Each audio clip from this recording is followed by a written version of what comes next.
At the unbelievable age of just 9 years old, Cayetano Godino became the youngest confirmed serial killer in world history, after having taken the lives of multiple children in the early 1900s. Welcome back to Twisted Minds. My name is James, and this is the case of Cayetano Santos Godino. This savage criminal was just 9 years old when he took his first life, burying his victim alive in a shallow grave. The details of his crimes only get worse from here, as he remained undetected until his later teenage years. So, with that said, buckle up because this is going to be a wild one.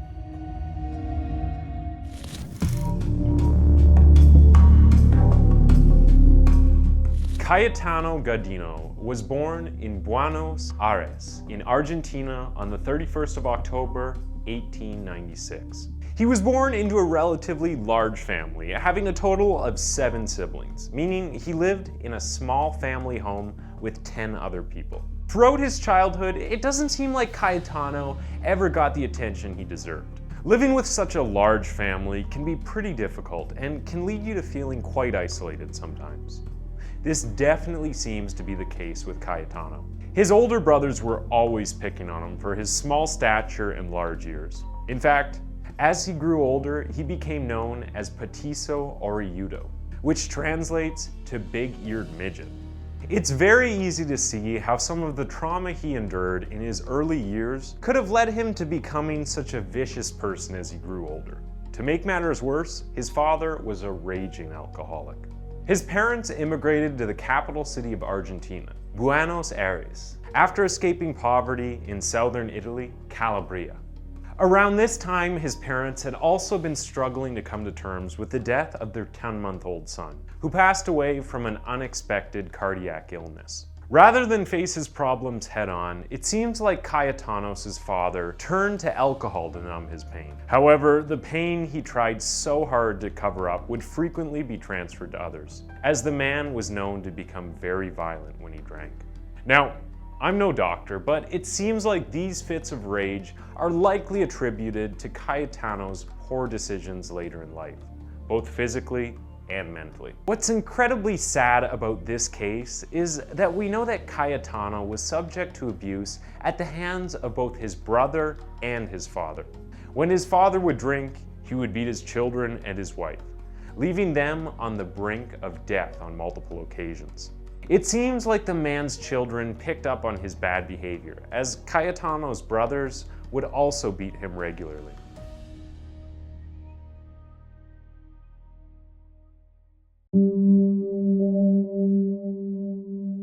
When Cayetano was examined by a doctor later in life, the doctor discovered that the boy had at least 27 scars on his head alone. Cayetano claimed that each of these scars either came from his brother or his father, both of whom would repeatedly beat him in the head. Though, this wasn't the end of Cayetano's misfortune. We know that Cayetano's father was a guitar player, and rumors have circulated that he contracted syphilis from one of his fans. This information hasn't been verified, but we do know for sure that Cayetano's father did in fact have syphilis before Cayetano was born.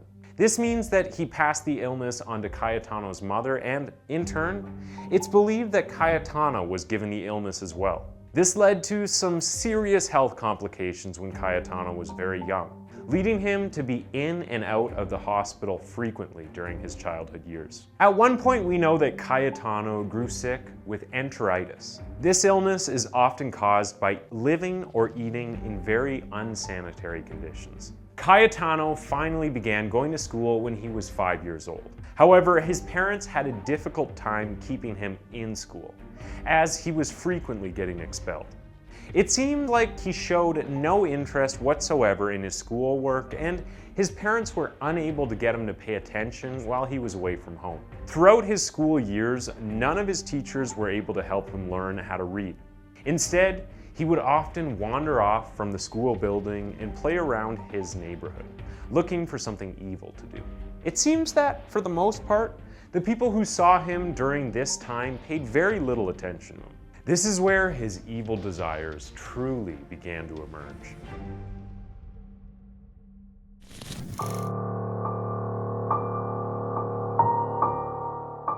In September of 1804, Cayetano decided to release his anger toward a young boy who lived nearby. He managed to gain the trust of 2-year-old Miguel de Pauli. He promised the young boy candy if he would follow him into the nearby desert. Being a naive 2-year-old, the boy happily agreed to follow, and soon enough, the two found themselves far away from any adults. Once they arrived at the location that he had planned out, Cayetano began to beat the boy. Cayetano would have been about 8 years old at the time, meaning he was much larger than the 2-year-old he was fighting against. At the end of the scuffle, Cayetano pushed the boy into a nearby ditch, causing him to land on a pile of thorny branches. Thankfully, a police officer happened to be patrolling the area nearby and saw what Cayetano had done. You may be thinking that the officer swooped in to save the day, right? Well, you couldn't be further from the truth. The man certainly stepped in and broke up the fight, but he didn't do anything to Cayetano. Instead, he just drove the two kids to the police station and asked them to wait for their mothers to come and pick them up. Cayetano was not punished for what he had done and was simply released, giving him the perfect opportunity to strike again. Not long afterward, Cayetano began picking fights again, though it would be difficult to call these outbursts of anger a fight, as they were more often than not just one-sided assaults. This time, Cayetano began picking on an 18-month-old little boy, luring the little boy to a secluded area with the promise of candy. The little boy agreed, but once they had arrived, Cayetano began beating him in the head with a rock. It doesn't seem like the boy ever fought back, and once again, a police officer witnessed the entire ordeal. The officer swooped in and pulled the two away from one another, but once again, Cayetano was set free without any punishment. The officer and Cayetano's father claimed that it was just a fight between two boys and there was nothing serious to be worried about. This is where Cayetano's crimes take a major turn for the worse, leading the young boy to take the life of his first victim.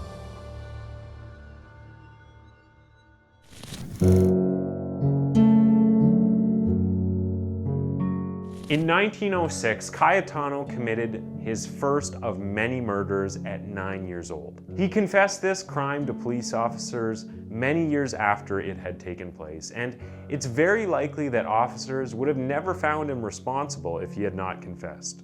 Maria Rosa Face was about 3 years old at the time of the crime. Cayetano admitted that he lured the girl, once again, to a nearby deserted area. Once the two arrived there, he began to attack her in the same way he had attacked the other boys. However, this time, he didn't get stopped by a policeman. The two were located on Rio de Janeiro Street when Cayetano began to strangle the little girl. He did his best to claim her life this way, but he wasn't able to seal the deal. Instead, he continued to beat the girl and then tossed her into a nearby ditch that had been filled with trash. Sources vary about the details of what happened next, but it seems that Cayetano dug a makeshift grave in the ditch, placed the girl inside, then covered her up with cans. She was alive when she was buried.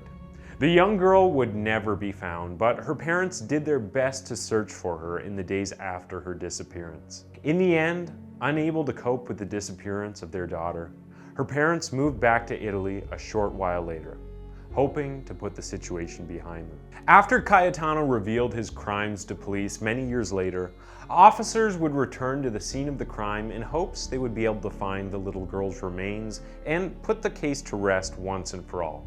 However, when they arrived, they found that a 2-story home had since been built in the area. This meant that officers had no way of searching for the girl's remains without demolishing the home.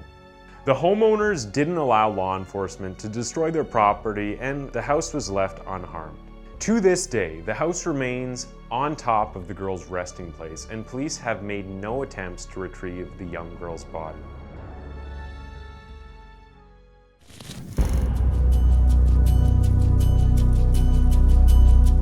Cayetano's next crime would be less violent than his previous crimes. However, it would be the first crime that he would receive prison time for. When Cayetano was 10 years old, his mother caught him in the act of pleasuring himself. At the time, this act was highly illegal and would often lead to prison time. He was arrested after his mother called police, and he was placed in jail for 2 months as a result. Though, when he returned home, he was no better off than when he had left. Many things happened in Cayetano's life around this time. Just days after the death of the young girl, Cayetano's father found the remains of the family's pet bird in a shoebox.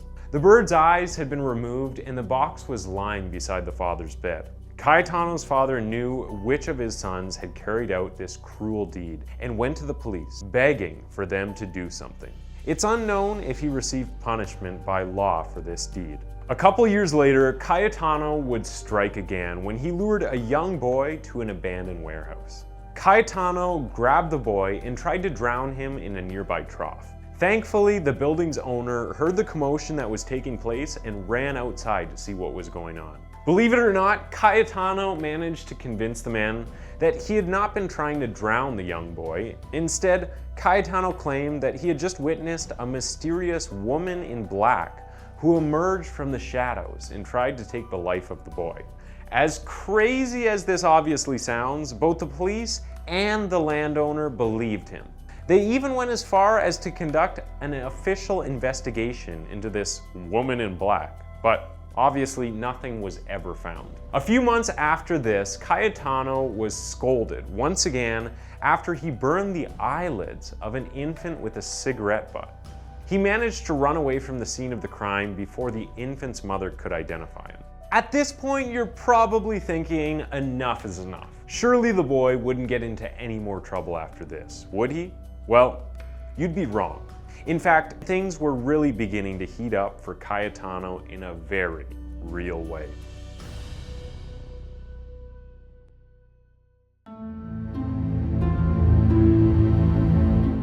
On January 17th, 1912, Cayetano would have been in his early teens. It was at this time he decided to set fire to a warehouse in his hometown. Due to witnesses that day, police knew immediately that Cayetano was the one who had set the fire.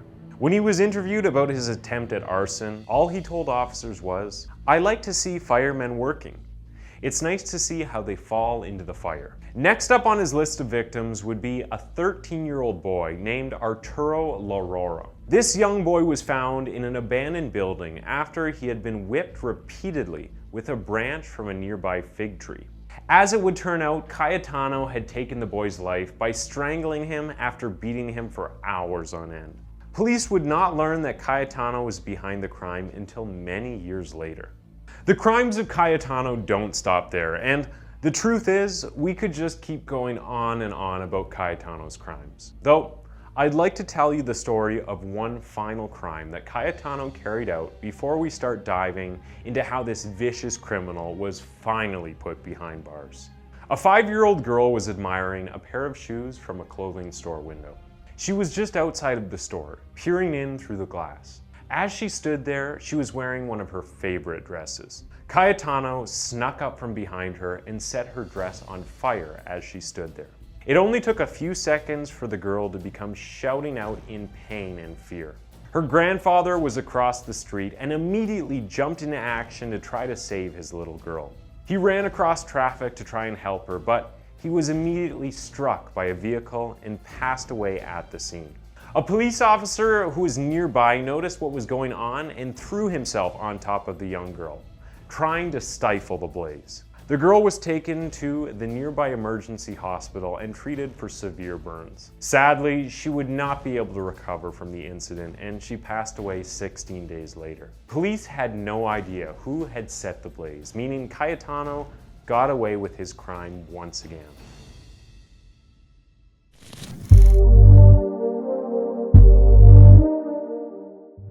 When police discovered the body of Cayetano's victim, a 3-year-old boy, he was arrested within 24 hours. After locals reported seeing the teen lurking around the area where his final victim would eventually be found, officers considered him to be their prime suspect. He was taken into police custody while awaiting trial and confessed to all of his crimes. It seems like he knew his vicious game had finally come to an end and was willing to help police put many of these once cold cases to rest.